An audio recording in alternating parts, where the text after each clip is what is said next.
አከራይ ለተከራይ ቤቴ ልቀቅልኝ ወይም ዋጋ ጨምርልኝ ይለዋል። ተከራይ ደግሞ ዋጋ አልጨምርም ቤቱን ግን ለቅልሃለሁ ይለዋል። አከራይ በቃ ምትለቅልኝ ከሆነ ነገ ብትለቅልኝ ብሎ ያስጨንቀዋል።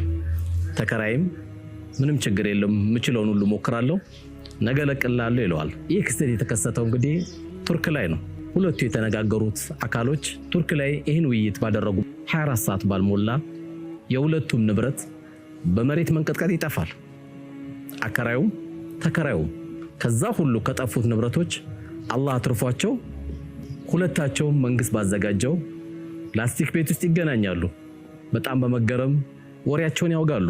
ታዲያ ያን የምናወራው የነበረው አንተም ቤት ልትፈልግ እኔም ሌላ ሰው ላከራይ የነበረውን ያወራናቸውን ወሬዎች ለምን ለዓለም ህዝብ አናስተላልፍም ብለው ይሄን መልእክት የውለኛ ማድረሰውናል።